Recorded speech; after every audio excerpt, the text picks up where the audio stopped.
आज हम दूसरे कंसेप्ट को समझने का प्रयास करते हैं कि जैसे हमारी कुंडली है और कुंडली में 12 खाने हैं।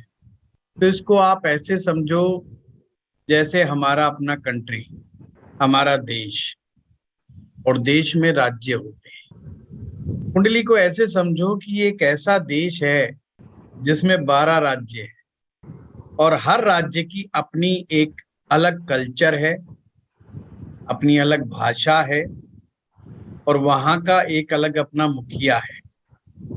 और इसी प्रकार से पूरी कुंडली का भी अपना एक मुखिया होता है और इसको सिस्टम को चलाने के लिए गवर्नमेंट होती है। और ये जो गवर्नमेंट है उसको हम किस तरीके से समझेंगे तो वो हमने समझ, ये हमारे ज्योतिष में जो सूर्य है उसको समझो कि ये राजा है, इज द किंग, और चंद्रमा है उसको समझो क्वीन, रानी। इसी प्रकार से मंगल ग्रह जो है वो है उसका सेनापति। सेनापति का काम है डिफेंस करना, रक्षा करना, कि कोई बाहर का शत्रु आकर के उस पर अटैक ना कर दे, किसी भी प्रकार की गलत हरकतें ना हो राज्य में। पूरा इंटरनल सिक्योरिटी, आउटर सिक्योरिटी, ये सारे काम मंगल ग्रह के हैं। ये सारे काम सेनापति देखता है। फिर है उच्च कोटि का सलाहकार, उसका नाम है गुरु ग्रह, जिसका कार्य है राजा को ये मैसेज देना या शिक्षा देना कि राज्य कैसे चलता है। बड़ी इंपॉर्टेंट बात है, यहीं से सूत्र स्पष्ट होता है कि गुरु का कार्य है कि राजा को शिक्षा देना कि हम किस प्रकार से अपने राज्य को चलाएं। अगर कोई हमसे पूछे कि ये जिम्मेवारी गुरु के पास ही क्यों है, तो लाल किताब इसमें कहती है कि गुरु को इसलिए इस बात की जिम्मेवारी दी गई है क्योंकि लाल किताब में कहा गया है कि गुरु ग्रह 2 जहान का मालिक है, यानी कि स्वर्गलोक और ये पृथ्वी लोक, दोनों लोकों का मालिक गुरु है। अब इसको मालिक से मतलब क्या हो? मालिक से यहाँ पर तात्पर्य है कि गुरु ग्रह एक ऐसा ग्रह है जो जानते हैं कि जब हम इस संसार में आते हैं तो आने के बाद हमें कैसा व्यवहार करना चाहिए, कैसा खान पान करना चाहिए, कैसा तालमेल करना चाहिए, कैसे रिलेशन रखने चाहिए, और उन सब व्यवहारिक पक्ष में, उन रिलेशंस में नैतिकता होनी चाहिए, समाज में सामंजस्य स्थापित होना चाहिए, किसी के लिए अन्याय की स्थिति नहीं होनी चाहिए। तो कौन कौन से ऐसे रूल्स हैं जिससे समाज एक साथ रह सके, यानी कि विविधता में एकता।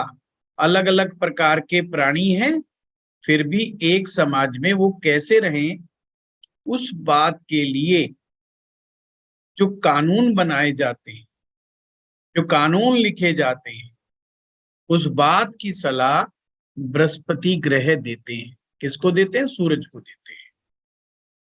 या एक तरह से हमारा अपना पर्सनल लाइफस्टाइल कैसे हो, गुरु की खासियत है कि वो आपके ऊपर जब बहुत ज्यादा बल देता है कि संसार में आए हो तो ज्ञान ग्रहण करना आपका जन्म सिद्ध अधिकार है। जिस मनुष्य के पास ज्ञान नहीं वो मनुष्य पशु के समान है। यानी अगर हमारे जीवन में ज्ञान नहीं है तो जीवन पशु समान माना जाएगा। बच्चों को संस्कारित कैसे करना है, बच्चों को ज्ञान कैसे देना है, पूरी व्यवस्था का लेखा जोखा, पूरी व्यवस्था के कानून कैसे होने चाहिए, और साथ में इस संसार से विदा लेने पर उस व्यक्ति को दूसरे लोक में किस प्रकार से सम्मान मिलेगा, या जिसे हम अपनी देसी भाषा में कह देते हैं गति मिलेगी। दूसरे जहान में जाने के बाद गति कैसे मिलेगी, यानी संसार में कौन कौन से हम कर्म करें जिससे हमें मृत्यु के बाद गति प्राप्त होगी, ये ज्ञान केवल गुरुदेव बृहस्पति को है। इसलिए गुरुदेव बृहस्पति राजा को यानी कि सूरज को ऐसा ज्ञान देते हैं जिससे ऐसे नियम बनाए जा सकें जिससे हम लोग इस लोक में भी रह करके ऐसा कार्य करें, इतने अच्छे कर्म करें कि हमारे को मृत्यु के बाद भी गति प्रदान हो जाए। ये गुरु का कार्य है। फिर आते हैं शुक्र। शुक्र एक प्रकार से प्रेमिका, एक ऐसी सुंदर स्त्री जो ऐश्वर्यपूर्ण है, बहुत सुंदर है, हर प्रकार का सौंदर्य, ऐश्वर्य मीन्स लग्जरी उसके पास है। जिसे आप जो लोग साहित्य पढ़ते हैं, अक्सर नायिकाओं को कहा जाता है 16 श्रृंगार से युक्त महिला। तो जब भी शुक्र आपके दिमाग में आए तो ये लाइन अपने याद रख लो, 16 श्रृंगार से युक्त महिला, यानी एक ऐसी महिला जो सुंदर तो है ही है और अपने सौंदर्य को बढ़ाने के लिए भी उसने श्रृंगार किया हुआ, यानी अति सुंदर। यही कारण है कि महिलाएं बहुत कॉन्शियस होती हैं फोटो खिंचवाते समय, हैं अपनी सुंदरता को लेकर के, अपनी ब्यूटी को लेकर के। ये नेचुरल गुण है, ये परमात्मा ने उन्हें नेचुरल गुण दिया है और ऐसा होना भी चाहिए। मैं तो यहां तक कहूंगा प्रत्येक व्यक्ति को इस बात का विशेष ध्यान रखना चाहिए कि उनकी घर की महिलाएं श्रृंगार जरूर करें, बिल्कुल एकदम स्नान इत्यादि करके अपने आप को स्वच्छ साफ सुथरा खुशबू वाला अपना करके सब चीज करें। इससे शुक्र ग्रह की ताकत बढ़ती है और शुक्र ग्रह के पास ही है वो ताकत जो आपको खुश रहने में मदद देता है। अगर जिस घर में खुशियां नहीं, अक्सर हमारे पास फोन आते हैं, लोग कंसल्टेशन लेते हैं, वो एक बात रखते हैं कि हमारे घर में खुशियां नहीं है। खुशियां ना होने के मुख्य एक वजह है शुक्र ग्रह की कमजोरी और मंगल ग्रह का दुष्प्रभाव। सिंपल लाइन में, शुक्र ग्रह की कमजोरी, मंगल ग्रह का दुष्प्रभाव।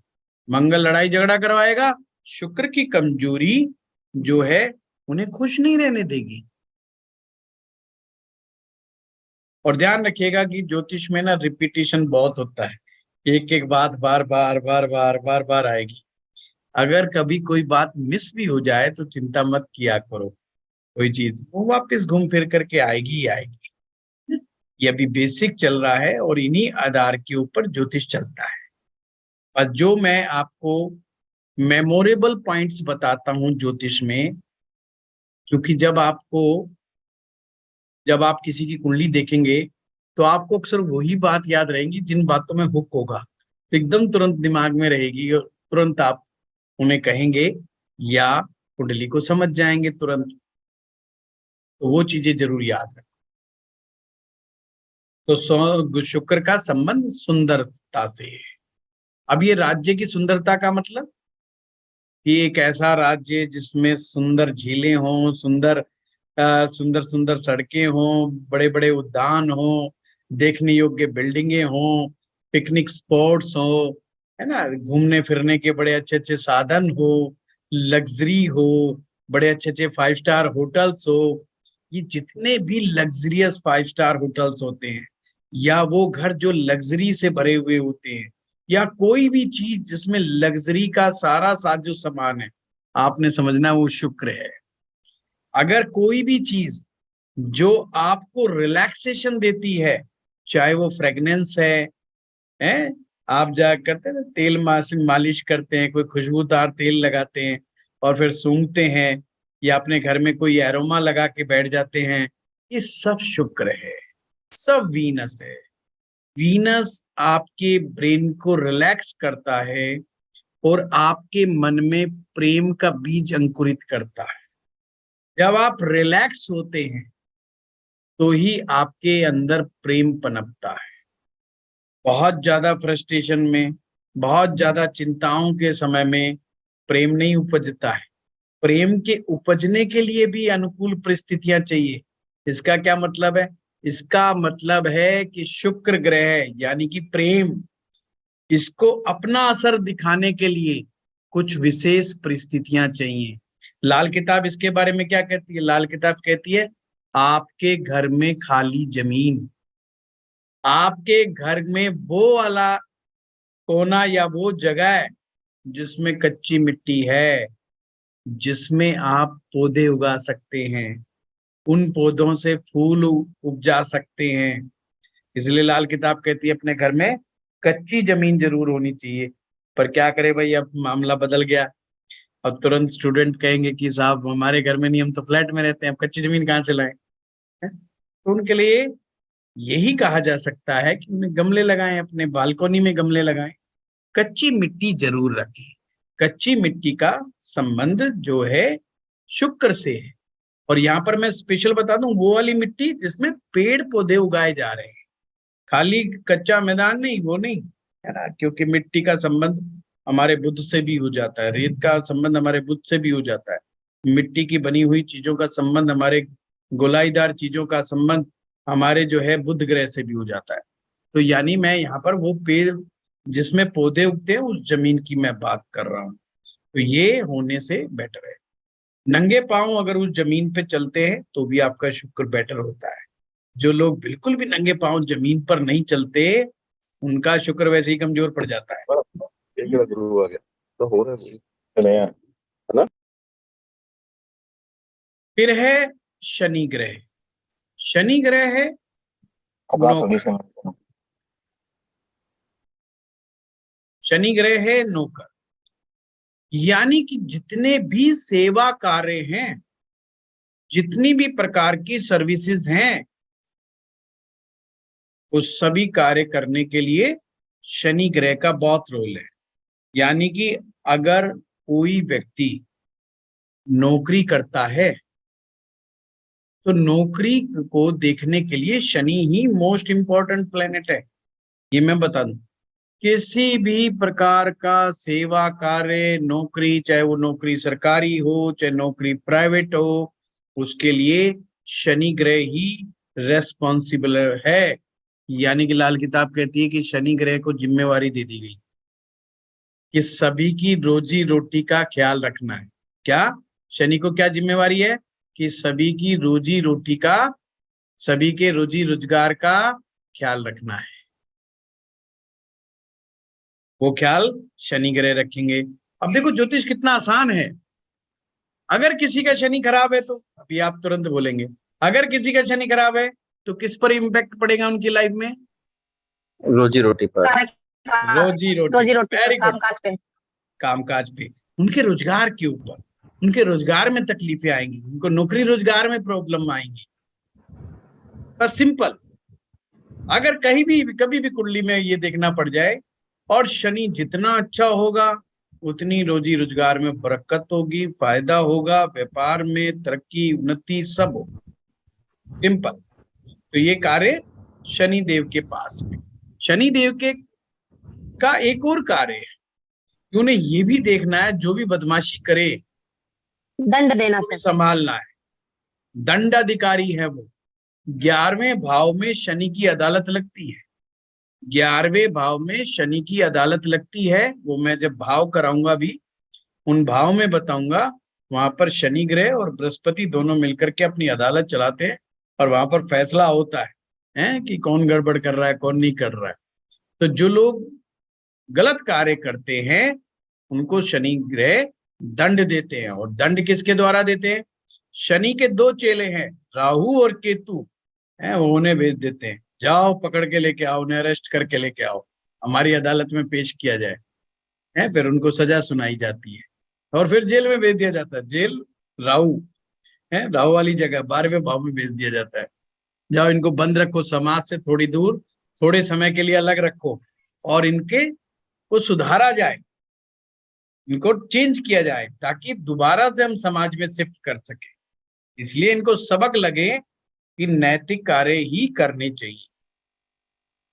अब आता है बुध ग्रह। बुध ग्रह का काम है, ये राजकुमार है। राजकुमार पर इनको फाइनेंस का डिपार्टमेंट दे रखा है। जितने भी प्रकार के फाइनेंस हैं, साइंसेस हैं, अकाउंट्स का काम है, ये सब बुध ग्रह के अंडर में। और आज की डेट में कहें तो सॉफ्टवेयर है। अगर कोई सॉफ्टवेयर इंजीनियर है, कोई आपसे पूछता है कि मैं सॉफ्टवेयर इंजीनियर बनना चाहता हूं, तो आपको बुध ग्रह को देखना पड़ेगा। बुध ग्रह कितनी ताकत में है। बुध ग्रह अगर ताकतवर है तो सॉफ्टवेयर इंजीनियर बहुत उत्तम होगा, बेटर होगा, सॉफ्टवेयर का काम बहुत अच्छा होगा। कम्युनिकेशंस, लोगों से संपर्क साधने के लिए जितने भी प्रकार के कम्युनिकेशंस हो सकते हैं, उन सभी पर बुध का ही अधिकार है। मैं अभी कम्युनिकेट कर रहा हूं आपको, तो ये बुध का ही कार्य क्षेत्र है।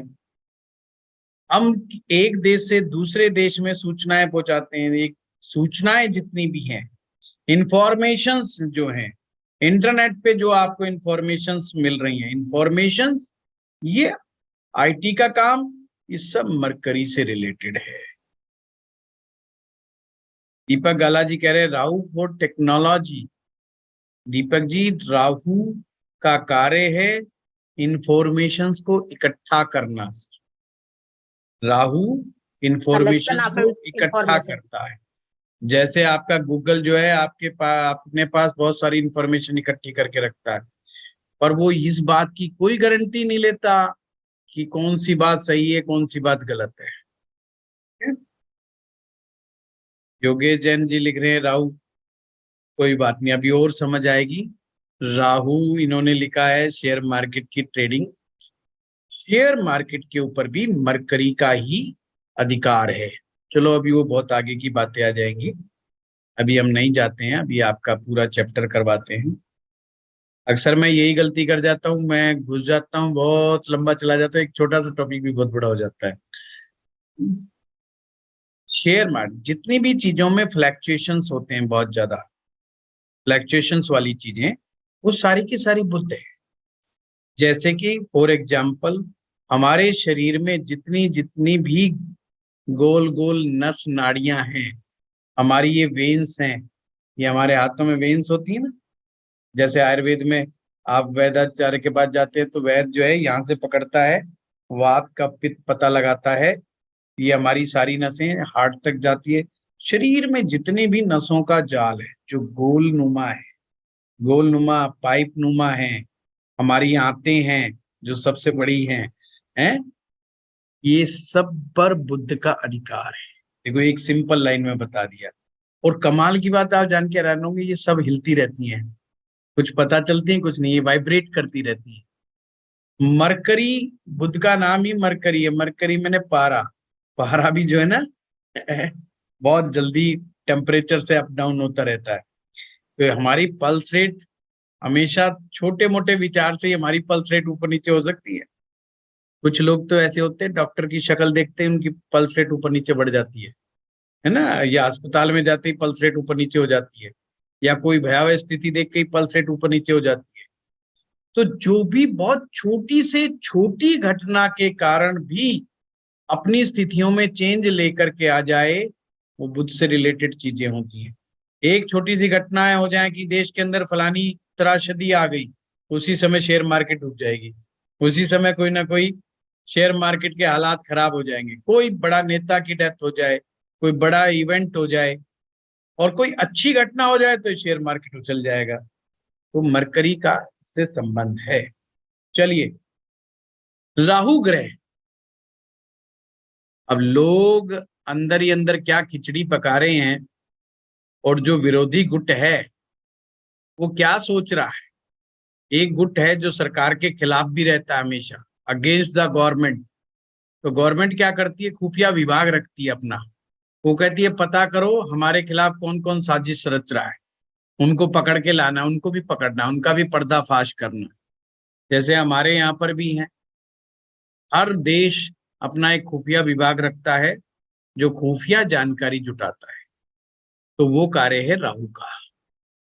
राहु कौन है, खुफिया विभाग का मालिक है, जो गुप्त रूप से सूचनाएं जुटाता है।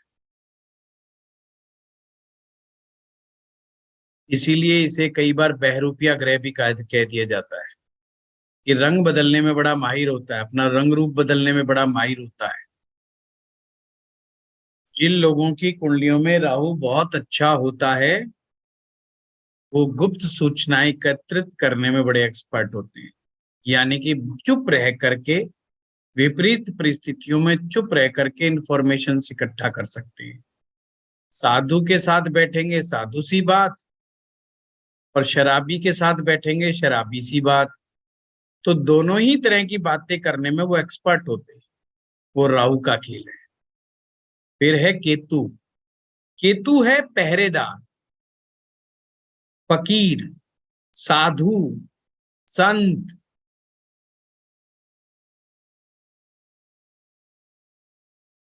और मशीनों में बहुत छोटी छोटी बारीक जो मशीनें होती हैं वो सब केतु के अंडर में आती हैं। और बहुत बड़ी बड़ी विशालकाय मशीनें होती हैं, जैसे जेसीबी मशीन्स हैं, क्रेन्स हैं बड़ी बड़ी, वो बड़ी मशीनें राहु के अंडर में आती हैं। बहुत बारीक मशीनें जैसे घड़ी, घड़ी के अंदर के पुर्जे, बहुत छोटी छोटी मशीनरी जिन जिस चीजों में होती है वो केतु है। केतु एक प्रकार का मैथमेटिशियंस है, जो मैथमेटिकल कैलकुलेशंस करने का एक्सपर्ट्स है, नंबर्स का बहुत बड़ा खिलाड़ी है।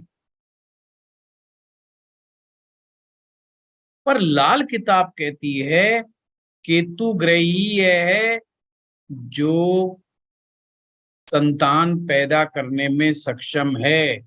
यानी वो इतना ज्यादा शक्तिशाली है कि किसी का अगर केतु अच्छा हो ना, और वो बे औलाद को आशीर्वाद दे दे तो उसको भी औलाद हो जाए। मतलब केतु जिसका अच्छा, तो उसमें इतनी परमात्मा शक्ति भर देता है कि वो अपना आशीर्वाद भी दे दे तो उससे भी संतान हो जाती। कई बार मजाक उड़ाया जाता है ना कि यार हमारे यहाँ तो जो है आशीर्वाद से संतान हो जाती है, ऐसा कहीं होता है क्या? ये हमारे लाल किताब में भी लिखा है। आशीर्वाद देने की शक्ति कुछ लोगों में ये होती है, पर किन में होती है? जिनका केतु जितना बढ़िया होगा उनका आशीर्वाद औलाद के लिए जरूर फलित होगा। अगर बे औलाद लोग या कोई भी आपके जान पहचान में कोई ऐसा व्यक्ति हो जिसको संतान नहीं हो पा रही है, और अगर आप ऐसे व्यक्ति को जानते हैं जिसका कुंडली में केतु अच्छा है, कहीं उसका आशीर्वाद लो, उसके साथ सम्मान पूर्वक व्यवहार करो, और वो अगर इस बात का आशीर्वाद देते हैं आपको संतान का, तो निश्चित रूप से उनको संतान का योग बनेगा। यही कारण था हमारे यहाँ पर सनातन धर्म में परंपरा थी न, जो युवक युवती जो नए नए शादीशुदा होते थे, अगर उनको संतान समस्या कोई आती थी तो गुरु के यहाँ जाते थे, साधु संत के यहाँ जाते थे।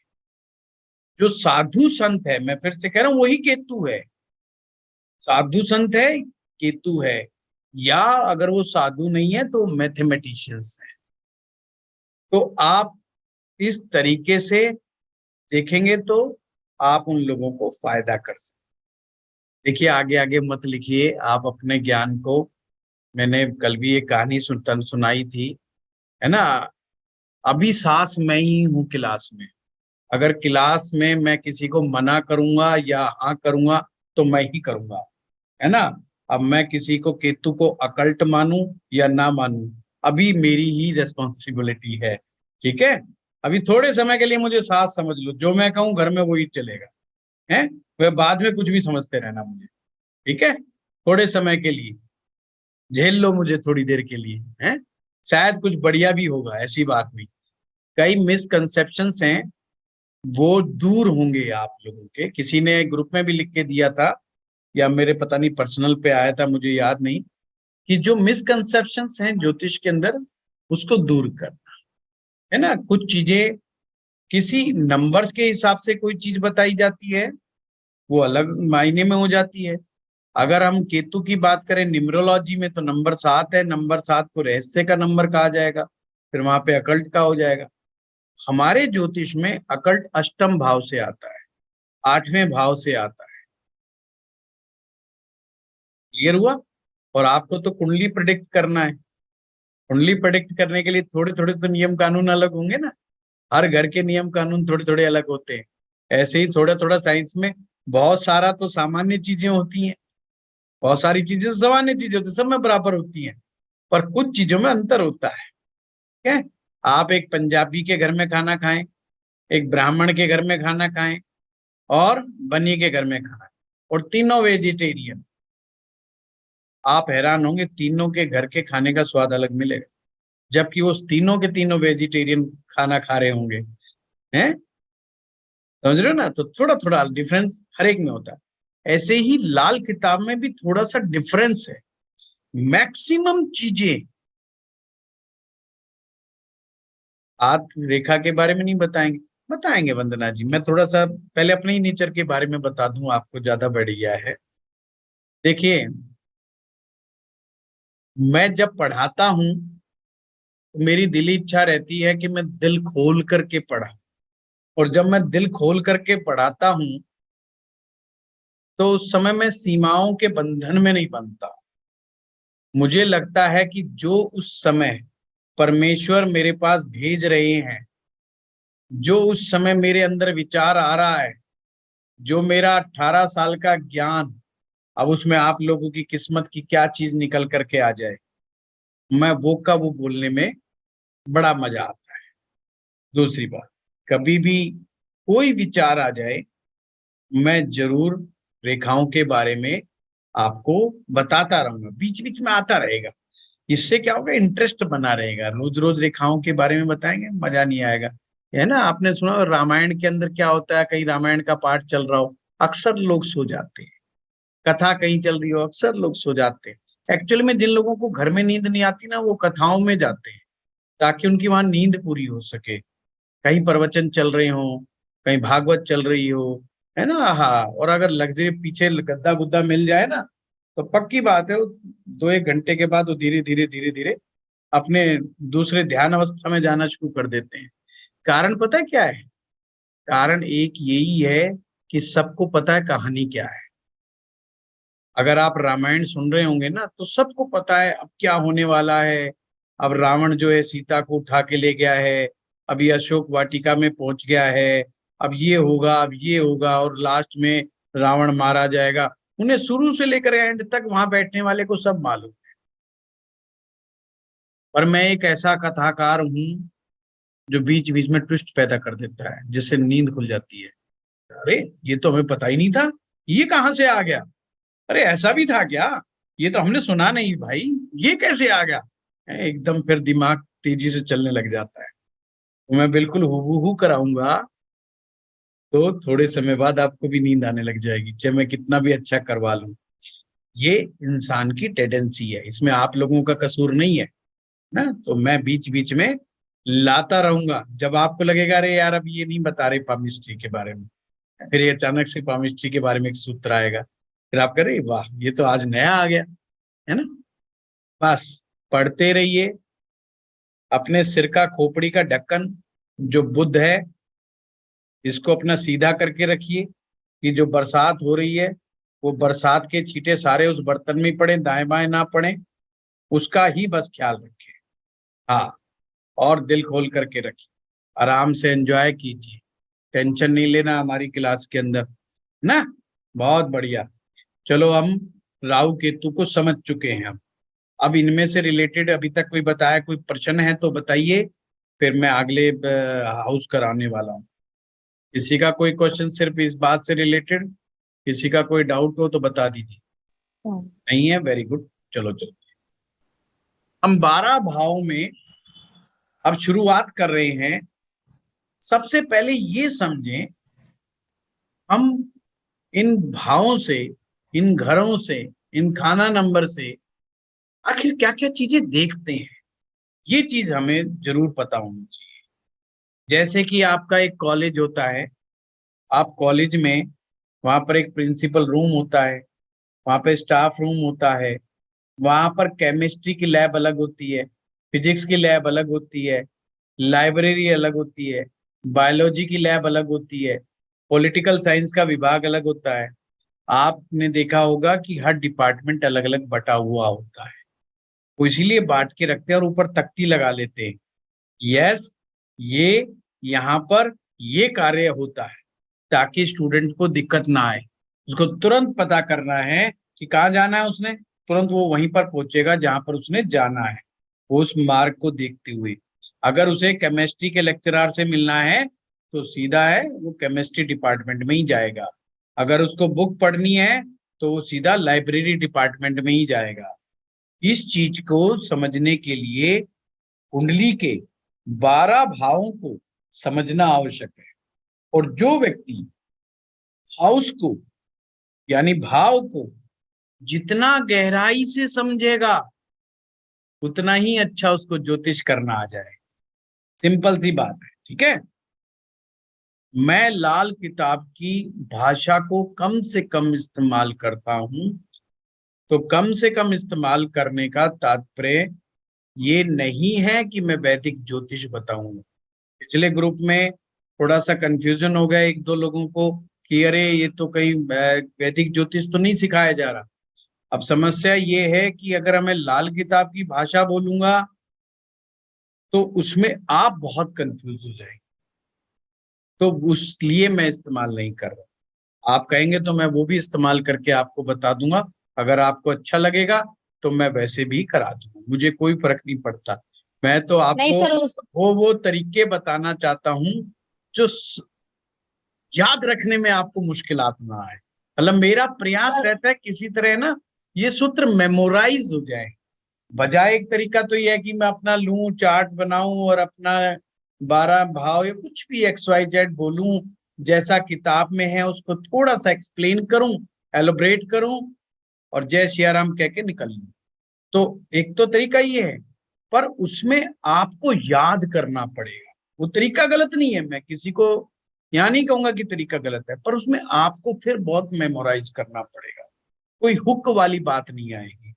अब क्या होगा कि मेरी प्रयास रहता है कि आपको हर चीज के लिए कोई चीज ऐसी बात बताऊं जो आप गांठ बांध ले, कोई चीज याद रह जाए, तो उसको जब आप ज्योतिष सीखेंगे तो आपको मुश्किलात का सामना नहीं करना पड़ेगा, बहुत ज्यादा प्रेशर नहीं डालना पड़ेगा अपने ऊपर। ये चीज है पहले भाव में। पहला भाव कैसे है? पहला भाव ही है, हाँ उमेश जी बताइए।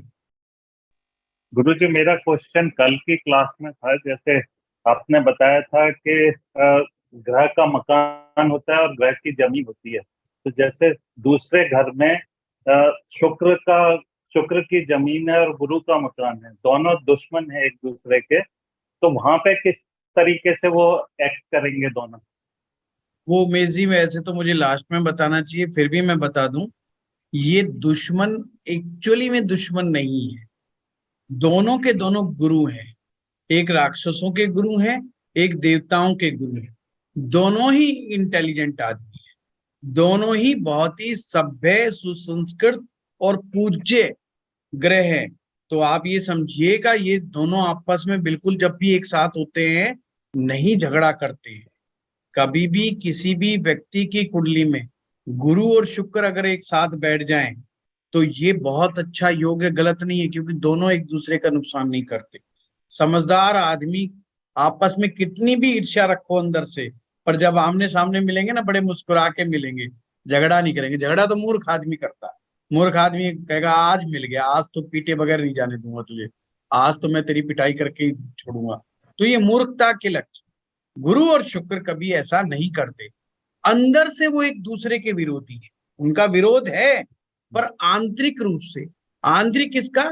ये थॉट का, प्रोसेस का मामला है। क्योंकि शुक्र ग्रह राक्षसों को मदद करते हैं, यानी कि तमस को हेल्प करते हैं। गुरु कहता है मुझे तमस बिल्कुल नहीं चाहिए, मुझे तमस बिल्कुल नहीं चाहिए। वो कहते हैं कि मुझे नैतिकता ही चाहिए, पर समाज दोनों ही से मिलकर के बनता है। अगर तमस नहीं होगा तो पुलिस का क्या काम? अगर अपराधी नहीं होंगे तो पुलिस का क्या काम? तो पुलिस डिपार्टमेंट को खत्म करना पड़ेगा। सारे ही लोग अच्छे हो जाएं, लोग सुबह से लेकर शाम तक हर आदमी अच्छा कार्य करे, तो फिर क्या जरूरत है सरकार की, गवर्नमेंट की? क्या जरूरत है पुलिस की? क्या जरूरत है खुफिया विभाग की? फिर तो आवश्यकता ही खत्म हो जाएंगी। तमस भी हमारे लोगों के बीच में होता ही होता है, हमारे सबके बीच में। शुक्र कहता है, जैसे फॉर एग्जाम्पल, शुक्र कहता है कि दिमाग को रिलैक्स करने के लिए अगर आपको थोड़ी सी शराब पीनी पड़ गई ना, तो शुक्र कहता है कोई बात नहीं, you can do it.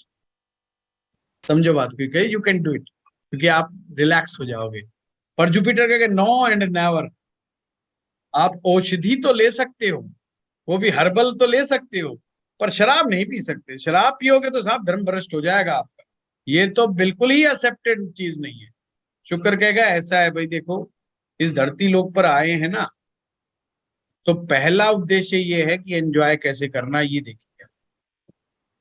Life को अच्छे से अच्छा कैसे बनाना है। धर्म कर्म बाद में से देखेंगे। धर्म कर्म किसने देखा, परमात्मा किसने देखा, उसकी थ्योरी इस तरीके की रहती है। वो तमस को हेल्प करता है, वो आंतरिक विरोधी। पर शुक्र देव शुक्राचार्य हैं, ये वो देवता हैं जिनको मृत संजीवनी विद्या को इजाद करने वाले। मृत संजीवनी विद्या एक ऐसी विद्या है जिस मंत्र को पढ़ने के बाद मृतक व्यक्ति भी जीवित हो उठता है, ऐसा शास्त्र में लिखा है। और वो मृत संजीवनी मंत्र आज भी जाप किया जाता अनुष्ठान के रूप में। जब महामृत्युंजय मंत्र जाप से कार्य नहीं हो पा रहा होता, तो मृत संजीवनी विद्या मंत्र के अनुष्ठान के रूप में जाप किए जाते हैं। मृत संजीवनी विद्या मंत्र, गायत्री मंत्र और महामृत्युंजय मंत्र दोनों को मिला करके बना है। तो कितने बड़े आचार्य हैं शुक्राचार्य, कितने महान, और कैसे उत्पन्न हुए। कभी आप शास्त्र पढ़ना, अगर आप ज्योतिष सीखना चाहते हो तो शास्त्र जरूर पढ़ो, या हमारे मैथोलॉजी जरूर पढ़ो। मैथोलॉजी की जो कहानियां हैं ये आपके ज्योतिष के बहुत सारे सूत्रों को स्पष्ट कर देती है। भगवान शिव से कैसे उत्पन्न हुए शुक्राचार्य, पूरी स्टोरी है, आप उसको पढ़िएगा। साक्षात शुक्र का सामर्थ्य है उनमें, कितना दोनों बराबर के ग्रह हैं, कमजोर नहीं है दोनों एक दूसरे से, विरोधाभासी हैं आंतरिक रूप से, बाहरी रूप से कभी नहीं लड़ते। इवन शुक्र के ऊपर अगर गुरु की दृष्टि पड़ जाए तो शुक्र शुभ हो जाते हैं, अर्थात अनैतिकता से बचा लेते हैं गुरु। गुरु कहते नहीं नहीं, अगर शुक्र मान लो, जैसे शुक्र मैरिज लाइफ का प्लेनेट है, अगर शुक्र कुंडली में कमजोर पड़ जाए तो अभी अभी क्या बताया था कि वो खुशी नहीं मिलेगी उसे। अब बंदे को जब भी खुशी नहीं मिलती ना, अपना कसूर कोई नहीं मानता। ये ध्यान रखिए, संसार में नियम है, ये इंसानों की फितरत है, वो अपना कसूर कभी नहीं मानते, है ना। जो बच्चे फेल हो जाते हैं ना, वो भी टीचर का ही कसूर मानते हैं। वो ये नहीं सोचते कि जो है एक ही क्लास में हम सारे पढ़ रहे थे, 30 स्टूडेंट थे, 30 के वही टीचर वही थ्योरम करवा रहा था, वही पहाड़े पढ़ा रहा था। वो कहेगा नहीं नहीं, मास्टर ने हमें ढंग से नहीं पढ़ा, हमें तो मार पीट देता था, हमें तो गाली गुली दे देता था, हमारा मूड खराब हो जाता था, इसलिए हम पढ़ते नहीं थे, और मास्टर का ही सारा कसूर है, नहीं तो हम तो सबसे टॉपर है। कोई किसी का दूसरे का कसूर हम लोग नहीं मानते। जब भी पति पत्नी में झगड़ा हो जाता है तो कोई अपना कसूर नहीं मानता, उसको लगता है ये दूसरे का ही चक्कर है, ये दूसरा है ना ठीक नहीं है, ये आदमी है जो, ये बंदा ठीक नहीं है। तो फिर जब बंदा ठीक नहीं है तो बंदे के पास क्या ऑप्शन है? बंदा कहता है दूसरा ऑप्शन ढूंढो, मार्केट में जो घूम रहे हैं ना उनको ढूंढो, फिर वो दूसरा घूमना शुरू हो जाता है, ढूंढना शुरू हो जाता है। इसी तरीके से एक्स्ट्रा मैरिटल अफेयर डेवलप होता है। पर गुरु अगर दृष्टि दे देगा तो गुरु कहेगा नहीं, तुझे ऐसा नहीं करना है, तुझे एक छोटी सी खुशी के लिए अपने चाल चलन को नहीं बिगाड़ना, तुझे इस जहान में ही नहीं अगले जहान में भी जाना है, उसकी तैयारी भी करनी है। ऐसा कर्म कोई नहीं करना जिससे अगले जहान में जाकर के दिक्कत आ जाए तुम्हें। तो गुरु इस तरीके से समझाता है। तो जब दृष्टि होती है तो वो समझा देता है। समझे बात को? तो ऐसे ना सोचे कि इनमें सामंजस्य नहीं है, बहुत प्यारा सामंजस्य है ये है। आपको क्या लगता है गुरुजी, नरेंद्र मोदी जी और सोनिया गांधी जी अगर एक मंच पे या एक कमरे में आ जाएं, आपको क्या लगता है लड़ाई करेंगे? अरे बड़े प्यार मोहब्बत से बातें चीतें होती हैं, मैं तुम मेरा ये काम करो, हम तुम्हारा ये करेंगे, कस्में वादे होते हैं, बहुत प्यारे प्यारे होते हैं, सब आपस में अंदर गाते, सब फिट होता है मामला है। गुरुजी अटल जी अगर हो चाहे अगर मोदी जी हो, कोई हो या कांग्रेस कहीं हो, कुछ भी हो, ये ऊपरी दिखावा है, सब एक दूसरे को गरिया रहे हैं, अंदर खाते सब अपना काम निकाल रहे हैं। तो ऐसे ही गुरु शुक्र गुरुजी, है, एक दूसरे को गरियाते ऊपर ऊपर से रहते, जब अलग अलग होते एक साथ आते बिल्कुल नहीं होता। सेकंड हाउस, इनको रेस्पॉन्सिबिलिटी किसकी दी है? Second house. सेकंड हाउस आपका कुटुंब का है, आपका परिवार है, आपका खानदान है, आपका सारा कुंबा उसमें समाया हुआ है। आपके कुटुंब में कोई बच्चे की शादी होती है तो आप एक मेंबर लेकर के आते हो ना, एक लड़की लेकर के आते हो अपने परिवार में, यानी एक मेंबर बढ़ गया आपके परिवार में। फिर उसके बच्चे होते हैं, फिर वो मेंबर बढ़ जाते हैं। तो बढ़ कौन रहा है? बढ़ तो सेकंड हाउस रहा है आपका, दूसरा भाव बढ़ रहा है, उसका वृद्धि हो रही है। और वृद्धि करने की जिम्मेवारी तो शुक्र और गुरु पे है। गुरु के आशीर्वाद से और शुक्र के आकर्षण से ही कुणबा बढ़ता है, परिवार बढ़ता है। ठीक है। और इसीलिए तो शुक्र 12th हाउस में उच्च का हो जाता है, गुरु की बहुत राशि बढ़िया, होते हुए भी। बहुत बढ़िया। इसीलिए जोशी जी वही ने बताया कि गुरुजी, शुक्र उच्च का हो गुरुजी जाता जैसे जैसे इसमें गुरुजी जैसे सेकंड हाउस में बुध आ जाए तो वो गुरु का तो दुश्मन हो जाता है, लेकिन जो जमीन है शुक्र की उसका मित्र हो जाता है। तो वो किस तरीके से फिर बिहेव है। करेगा? वो तो मैं जी मैं बताऊंगा इस कोर्स में, वही तो सिखाना है आप लोगों को, ठीक है। ताकि आप पकड़ लें। अभी तो क्या है कि मैंने कहा ना, कुछ लोग बिल्कुल नए हैं जिन्हें भाव हाँ के जी, बारे में डिटेल में नहीं पता। तो अपने को वादा किया था अपन ने कि भाई बेसिक से अपन शुरू कर रहे हैं, तो उन लोगों को भी साथ लेके चलना है। ठीक है, कुछ लोग ऐसे थे जिन्होंने राशियां राशियां पढ़ ठीक है। रखी थी, तो उन्हें ग्रह भाव नहीं पता, तो उन हाँ सभी हाँ, के लिए है ना। तो अब अपन ने तो ठीक पूरा है 6 गुरुजी। महीने का कोर्स है, अपन ने करना ही क्या है, यही सब करना है। बुध आ गया तो हाँ फिर क्या हाँ, करेंगे, और शनि आ गया तो क्या करेंगे, यही पढ़ेंगे। हाँ किरण जी।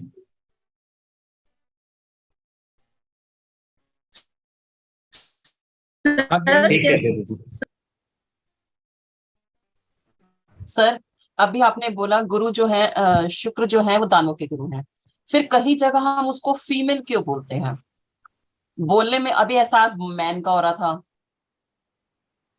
देखिए, ये चीज मैथोलॉजी से पता चलेंगी। अगर वैसे देखा जाए तो सभी के सभी ग्रह पुरुष हैं, सभी के सभी ग्रह पुरुष हैं। सिर्फ 3 ग्रहों को छोड़ के, सूर्य मंगल और गुरु को छोड़ करके, उनमें स्त्रैण गुण भी है। सूर्य मंगल गुरु पूर्ण पुरुष है, बाकियों में स्त्रैण गुण भी है। जैसे शनि ग्रह को हम क्या मानते हैं? पुरुष मानते हैं, पर उनमें स्त्रैण गुण भी है। ठीक है। स्त्रैण का मतलब होता है स्त्रियोचित गुण भी होते हैं। बुध तो आपको मालूम ही है? चलिए आगे बढ़ते हैं। आप पहला भाव करते हैं। पहला भाव, जब भी हम इस संसार में आते हैं तो हमारे आने की जो प्रक्रिया आरंभ होती है वो गर्भ धारण, जब माँ गर्भ धारण करती है और गर्भ में आत्मा का प्रवेश होता है, यानी कि आत्मा जब गर्भ में आती है तो हम मानते हैं कि अब जीव का बात बन गई।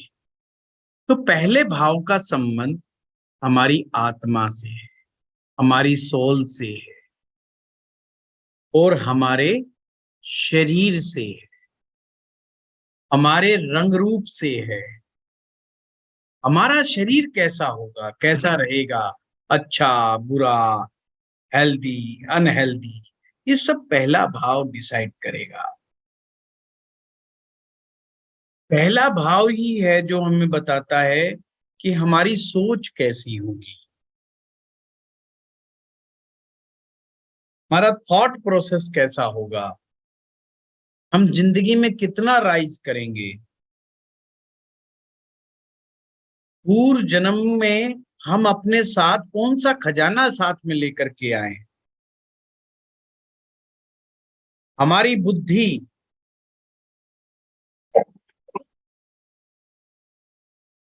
हमारी बुद्धि, हमारा स्वभाव, हमारा चरित्र, हमारा इस दुनिया में कितना नाम होगा, पहले भाव से पता चलता है। पहले भाव का संबंध पूर्व दिशा से है, ईस्ट डायरेक्शन से है। पहले भाव को पूरी कुंडली का सिंहासन कहा जाता है, तख्त कहते, तख्त, यहाँ पर राजा बैठता है। सिंहासन सर्वश्रेष्ठ स्थान, सबसे ऊंचा स्थान, सबसे पावरफुल स्थान। तो पहले भाव याद ना है तो समझ लेना ये कुंडली का सिंहासन है, और हमारा सारा शरीर, हमारा चाल चरित्र, हमारा स्वभाव, हमारा रंग रूप, इसी के ऊपर कद काठी सब पहले भाव पर ही डिपेंड करती है। ये जन्म हमारा कैसा बीतेगा, मतलब ये टाइम हमारा मतलब ये कितना बढ़िया है कितना नहीं है, ये सब हमारा यहीं से पता चलता है। ये एक ऐसा भाव है जहां पर सूर्य उच्च का हो जाता है, ये पहले भी मैंने आपको बताया है, और शनि ग्रह यहाँ पर नीच के हो जाते हैं।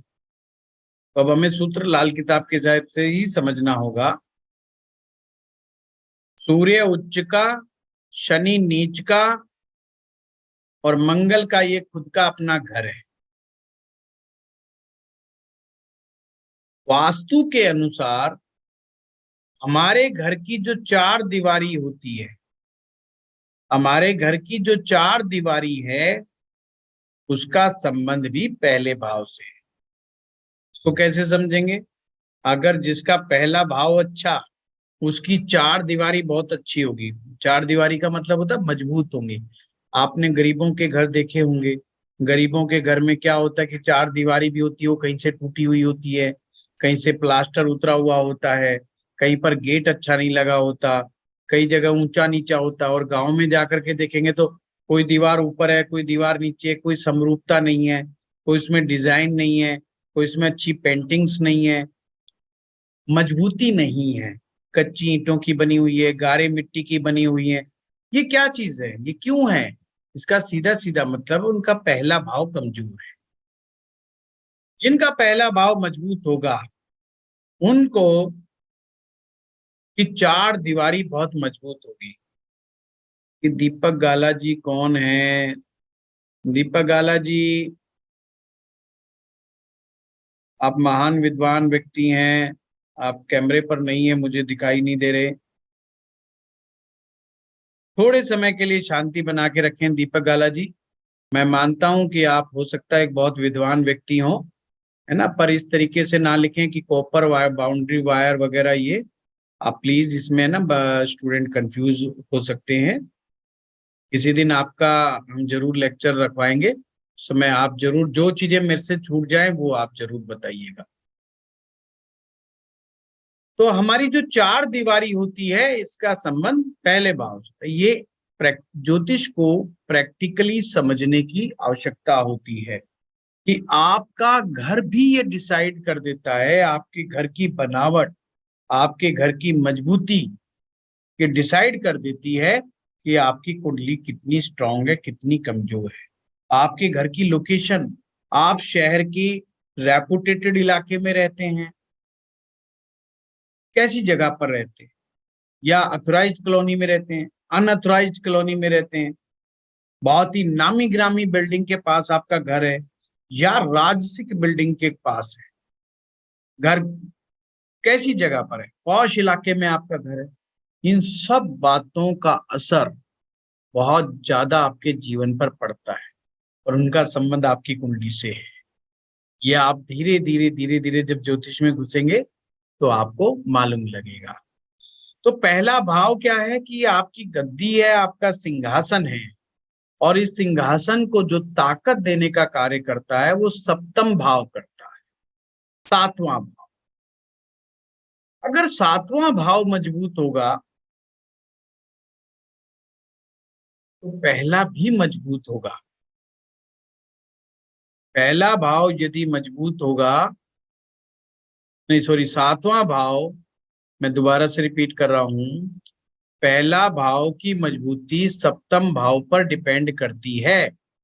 यदि सप्तम भाव मजबूत होगा तो पहला भी मजबूत होगा, क्योंकि जो तख्त के ऊपर राजा बैठा हुआ है उसके पांव, जो पायदान है, वो सप्तम भाव में जाकर के पड़ते हैं।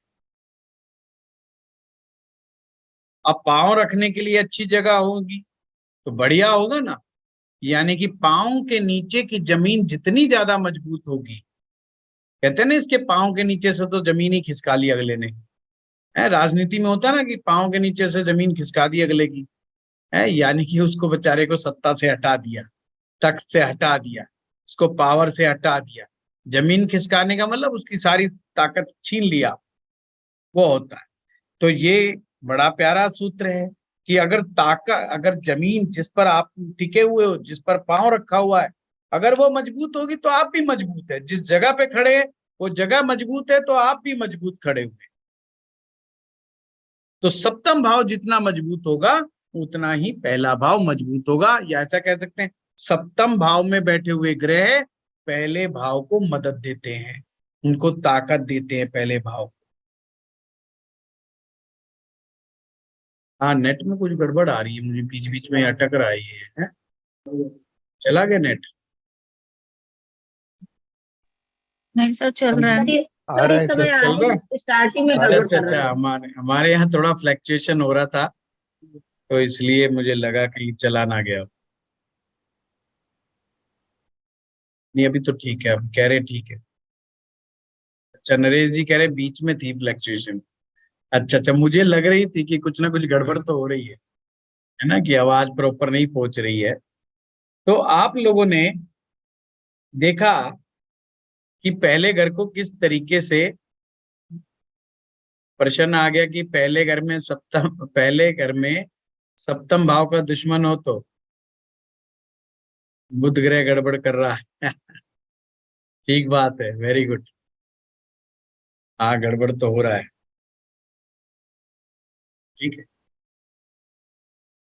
देखते हैं। अच्छा, इस लेट, कोई बात नहीं, अभी देखते हैं। हमारे यहाँ थोड़ा फ्लक्चुएशन हो ही रहा है। तो इस तरीके से पहले भाव में की चीजों से आपको क्या देखना है, अब मैं होमवर्क दे रहा हूं आप लोगों को। पहला भाव जो है इंसान का स्वभाव है। ज्योतिषी को सबसे पहले प्रैक्टिस करना है कि सामने वाले का करेक्टर कैसा है, स्वभाव कैसा, उसका नेचर, उसका करेक्टर, ये जानने का प्रयास करना। अब उसके लिए मैं सूत्र बता देता हूं। रंग, रूप, कद, काठी सब पहले भाव से देखी जाती है। और अगर आप किसी के करेक्टर को अच्छे ढंग से समझ पाते हैं तो आप उसकी तकलीफ को भी समझ पाते हैं। इसलिए पहले भाव की जितनी ज्यादा प्रैक्टिस हो सबसे ज्यादा करना। अगर आपको जल्दी कामयाबी हासिल करनी है ज्योतिष में तो सामने वाला अंदर से सोचता कैसे है, अंदर से काम कैसे करता है, उसके मन की बात बताना शुरू कर देना। वो कहेगा ये ज्योतिषी बहुत बढ़िया, बिल्कुल सही सही बात बता रहा है मेरे बारे में, है ना। बेशक आप उसकी शादी शुदी ये सब इधर उधर की बातें ढंग से बता पाओ ना बता पाओ, पहली प्रैक्टिस यही करो कि आप व्यक्ति को के करेक्टर को, आपके आंतरिक गुणों को, इन सब को समझने का प्रयास करो। इसके लिए मैं सूत्र दे रहा हूं। पहले भाव में जो भी ग्रह बैठेगा उसको ऐसे समझना कि वो सिंहासन पर वो बैठा हुआ है, जैसे मान लो गुरु पहले भाव में बैठ गया, तो आपने क्या बोलना है, सिंहासन पे कौन बैठा है, गुरु बैठा है। मान लो शनि बैठा है, बेशक वो नीच राशि में बैठा हो, शनि बैठा है पहले भाव में, पर उसको क्या कहना है कि सिंहासन पर शनि बैठा है, और जो सिंहासन पे बैठेगा पावर में वही होता है। वो ग्रह कभी भी कमजोर नहीं होता, जो भी पहले भाव में होते हैं वो कमजोर नहीं होते। उनका सबसे ज्यादा असर, पहले भाव में बैठे हुए ग्रह का सबसे ज्यादा असर व्यक्ति के कैरेक्टर पर, स्वभाव पर, रंग रूप में। अगर दो ग्रह बैठे हों तो दो ग्रहों का स्वभाव उस व्यक्ति के व्यक्तित्व में आ जाएगा।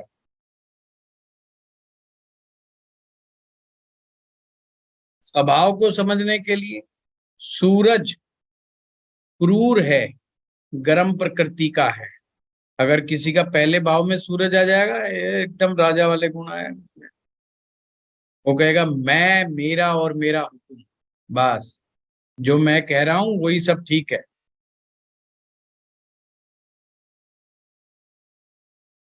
मंगल आ गया तो मंगल कहेगा अच्छा तूने मुझे एक भी बात बोली ना तो मैं 2 बोलूंगा 10 बोलूंगा। मेरी तरफ आंख उठा के भी देखा तो दोनों उंगलियां आंखों में डाल दूं, है तो फिर वो मतलब सर रिपीट कर दीजिए, कुछ समझ नहीं आया। लड़ाई झगड़ा है, क्या हो गया? सर रिपीट कर दीजिए, वो आवाज आपकी चली गई थी। वो मैं मंगल भी से। मान रहा हूँ। चलो अगली बार करते हैं इसको, नेक्स्ट टाइम करते हैं। मैं, हमारे यहाँ भी थोड़ा फ्लक्चुएशन हो रहा है सर मंगल वाला फिर से बता दीजिए, बाकी सर आगे मंगल start कर दीजिए। मंगल थोड़ा सा अग्रेसिव प्लेनेट है, उग्र ग्रह है, तो थोड़ा विवाद कर देता है ना। सर अभी आपका नेट ग्रह बिल्कुल उनके परफेक्ट है। पास आ रहा है। मैं डेफिनेटली कई जगह हो सकता है इंटरनेट अच्छा हो सकता है। सर आ रहा है, आवाज एकदम परफेक्ट आ रहा हाँ है। हाँ बिल्कुल सर ये वाला कंप्लीट कर दीजिए ना। हाँ मैं ये कर ही रहा हूँ ना, पहला भाव कंप्लीट कर दिया अर्चना जी मैंने। सिर्फ ये सर बता रहा हूँ वो कि पहले भाव सारे में अगर सूरज बैठे, अगर मंगल बैठे तो अग्रेशन आ जाता है, आदमी टेम्परामेंट जल्दी लूज कर जाता है। अगर जुपिटर बैठेगा तो राजा जुपिटर हो गया, फिर वो बहुत सोच समझ करके तोल मोल के बोलेगा, बहुत सोच समझ करके बोलेगा। अगर शनि हो जाएगा तो शनि क्या है, न्याय प्रिय, वो ताकत में तो आ गया। अब वो कहेगा मैं बाल की खाल निकालूंगा, मैं एक एक चीज की गहराई में जाऊंगा। इसलिए लगन पे जब शनि होगा तो हर चीज की गहराई में जाएगा, बाल की खाल निकालेगा बहुत ज्यादा, और कमियां निकालेगा, सामने वाले में कौन कौन सी कमियां है, इसमें क्या चीज की कमी है, क्या चीज की नहीं है। इसी तरीके से बुध ग्रह अगर लगन में होगा तो बुध ग्रह को एक आदमी का साथ चाहिए, उसे कोई ना कोई ग्रह चाहिए। अगर वो फर्स्ट हाउस में है और अकेला बैठा है तो फिर बहुत कमजोर हो जाएगा, फिर वो उंगली मिला लेना है, आपको जैसे बुध से बताया है। अगर अकेला बैठा हो तो, अगर अकेला नहीं बैठा हो तो फिर जैसा ग्रह दूसरा बैठा होगा वो वैसा ही स्वभाव का हो जाएगा। शुक्र ग्रह अगर बैठा होगा तो सजने संवरने पर बड़ा ध्यान देगा, अपनी पर्सनैलिटी के ऊपर बहुत ध्यान देगा। और राहु बैठ जाएगा तो देखना पड़ेगा कि ठीक बैठा है कि गड़बड़ बैठा है। अगर ठीक बैठ जाए तो आदमी को बहुत चालाक और समझदार बना देगा, और गड़बड़ हो जाए तो बस फिर बेचारा बहुत ज्यादा ओवर थिंकिंग ओवरलोडेड, कुछ ना कुछ हमेशा सोचता ही चला जाए, स्ट्रेस में आ जाए। केतु अगर बैठ जाए, अच्छा बैठ जाए तो बढ़िया मैथमेटिशियंस बना देता है, बहुत बढ़िया उम्दा आध्यात्मिक व्यक्ति बना देता है। गड़बड़ा जाए तो दुनिया जान की बेफजूल की चिंताएं करता फिरता रहता है। तो इस तरीके से देखते हैं। बाकी मैं आपको हर का करवाऊंगा पूरा का पूरा, है ना। चंद्रमा बैठे तो दिमाग शांत रहता है पर मूडी स्वभाव रहता है, मूड स्विंग्स बहुत होते हैं पहले भाव में चंद्रमा बैठे। सर जब हाँ ब्लैंक दीपक का, जब कोई जी? ग्रह नहीं बैठा होगा किसी का तो? है जी, सर जब कोई भी ग्रह नहीं बैठा होगा तो कोई बात क्या? नहीं, तो सिर्फ जो सब पहले भाव से आने वाली चीजें ना आगे मैं कराऊंगा। अगर पहले भाव में कोई ग्रह नहीं बैठा तो सूर्य मंगल डिसाइड करेंगे कि आपका पहला भाव कैसा है कैसा नहीं है। ये सूर्य और मंगल ग्रह, दो ग्रहों की रिस्पॉन्सिबिलिटी है कि ये आपके पहले भाव को बताएं कि पहले भाव में कितनी ताकत है। पहला भाव क्योंकि सर अगर मजबूत होगा, सूर्य और मंगल, करेक्टर अच्छा होगा, उसकी हेल्थ अच्छी होगी, ये सब चीजें उसमें मिलेगी जो जो पहले भाव से बताइए। जिंदगी में तरक्की उन्नति करने का योग, उम्दा सोचने का योग, सब मिलेगा, चाहे पहले भाव में एक भी ग्रह ना बैठे। सर आपने बताया कि जो पहले भाव में जो ग्रह बैठता है वो राजगद्दी पे सिंहासन पे बैठता है तो वो हमेशा स्ट्रांग होगा, लेकिन पहले एट द सेम टाइम पहले भाव में शनि मरणासन्न होता है, तो फिर वो अगर वैदिक पहले का भाव में कंसेप्ट शनि, है विशाल जी, वो वैदिक का कंसेप्ट है। हाँ बट लाल किताब में भी सर पहले भाव में तो शनि नीच का है। माना है, नीच का। हाँ हाँ, तो तो इसलिए नीच ना होगा कहीं तो कंफ्यूज ना हो जाए। जी जी जी, तो नीच का अगर मानेंगे तो फिर वो स्ट्रांग है या नहीं है या? स्ट्रोंग है विशाल जी, स्ट्रोंग है, बट नेगेटिव सेंस ज्यादा है नेगेटिव सेंस अच्छा में, है ना। वहां पे नीच है तो वो आपकी हमने नीच से मान सुना। लीजिए कोई ऐसा व्यक्ति अपने घर में हो जो बाल जी की खाल निकाले, छोटी सी अच्छा छोटी बात की वो कर ले, है ना। जी जी जी जैसे किसी सास ने कहा अपनी बहू को, जा बर्तन बर्तनों पे हाथ फेर दे, बर्तनों पे हाथ फेर दे। बहू गई अंदर, उसने सचमुच जो बर्तन खराब पड़े थे सब पे हाथ फेर दिया।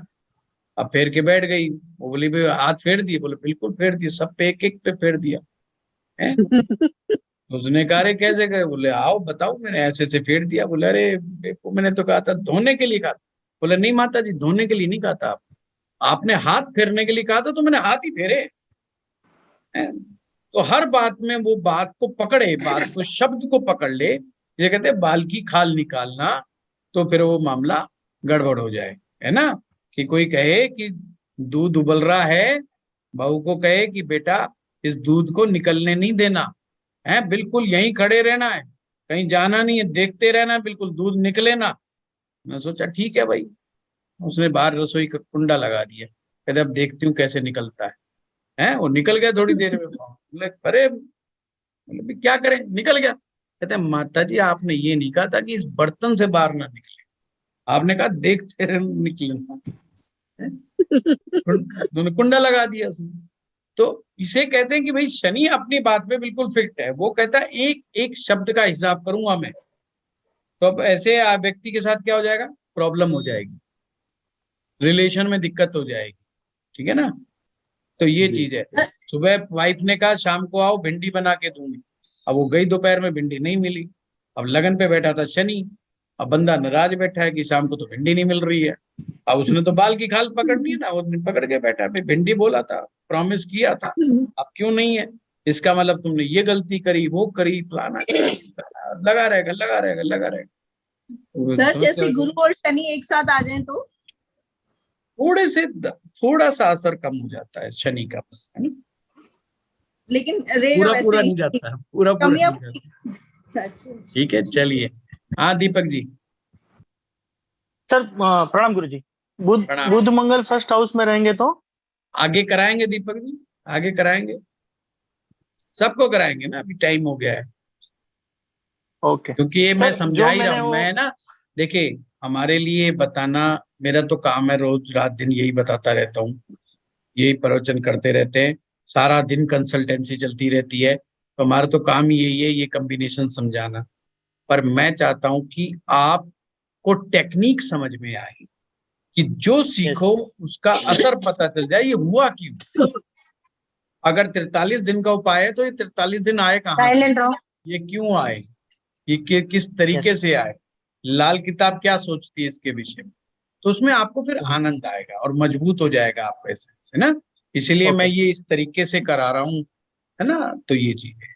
चलिए आप लोगों का सर बहुत मैंने जो बहुत धन्यवाद। सर एक मिनट सर, एक थोड़ा डाउट था जो मैंने वो सर कॉपर वायरिंग का जो मैंने लिखा था ना, वो इसके हाँ लिए लिखा था कि आपने वो वास्तु में बताया कि वो चारों दीवार होती है मकान की, जी फर्स्ट भाव, और मैंने उसको कनेक्ट किया मकान से कि मकान अपना फर्स्ट हाउस में मंगल कारक अपना मतलब कारक मकान है फर्स्ट हाउस, तो वो बिल्कुल डॉट ठीक है। कनेक्ट करने के लिए खाली मैंने कॉपर वायरिंग लिखा था, बाकी नहीं, ऐसा वो कुछ नहीं था। ठीक है, वो ठीक है दीपक जी, आप अपनी जगह बिल्कुल ठीक है, मैं कसूर नहीं कह रहा। हाँ, पर मतलब क्या वो होता है डॉट कि कनेक्ट करने को मैं सोच रहा था कि मैं मैं सही आपको सोच रहा हूँ कि समझा नहीं दूं ऐसा। दीपक जी, क्या है कि अपने पास है ना नए स्टूडेंट भी हैं, कहीं वो बेचारे कंफ्यूजन ना हो मैं जाए, भी उनको नया ही हूँ लगे। सर। अच्छा अच्छा, उनको कहीं ऐसा ना लगे कि पहले घर का मतलब है कि अपने चार दीवारी में तांबे की तार जड़वाएं। अब वास्तु शास्त्री है ना यही काम करते हैं, उनको समझ में तो आ नहीं रहा होता, उनसे कोई कमी बता दो, कहते जी तांबे की तार लगाऊंगा चारों दीवारों पे, ऐसा करो, 1,00,000 रुपया दे दो, 2,00,000 रुपया दे दो, 5,00,000 रुपया दे दो। वो तांबे की तार का 10,000 रुपये का कंसेप्ट है, वो 5 लाख ले लो चाहे 2 लाख ले लो, तो वो गेम मेरा है ना, मैं समझ मेरा गया आपकी पूछने का बात। मतलब भी हाँ यही था कि हमने अभी नया घर बनाया, तो वो पंडित जी ने बोला था, तो क्या ये मैंने करवाया नहीं, इसके लिए मैं पूछ रहा था कि क्या था ऐसा। हाँ तो बढ़िया कर दिया, नहीं है तांबे की तार भी बची, पैसा भी बचा, सब कुछ बचा। ठीक है, थैंक यू चलिए। गुरु जी। हाँ राजन जी, जल्दी बताएं। हाँ जी, नमस्कार गुरु जी। नमस्कार। गुरु जी, जैसे कल आपने बताया था कि अगर स्वामी और कारक का शत्रु आ जाए किसी भाव में, तो वो कहाँ कहाँ इम्पैक्ट डालेगा, मतलब कि उस पर्टिकुलर ग्रह के जो फल होंगे उनमें कमी आएगी। क्या बताया, किसका शत्रु आ जाए?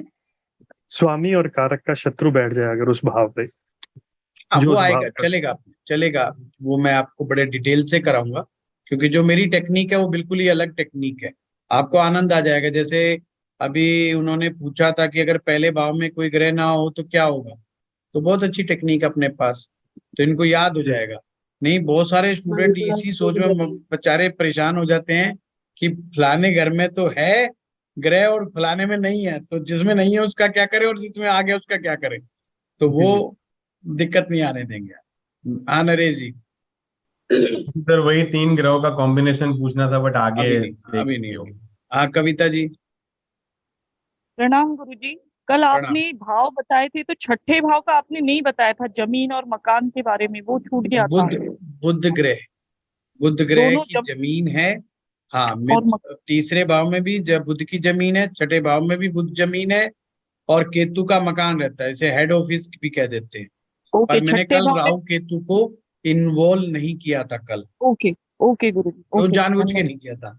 और एक सवाल पूछना था गुरुजी, कल आप हस्तरेखा का बता रहे थे, तो पहले मेरे वो मंगल की रेखा जुड़ी नहीं थी, तो क्या रेखाएं उम्र के हिसाब से बदलती और जुड़ भी जाती हैं नहीं क्या? नहीं नहीं नहीं नहीं, ओरिजिन उनका नहीं चेंज होता है, सिर्फ रेखाओं की लंबाई चौड़ाई तो गड़बड़ जाती है, या कोई फॉरेन लाइंस आकर के काट देती हैं, वो तो हो जाता है। ओके ओके ओके, प्रणाम। चलिए, धन्यवाद।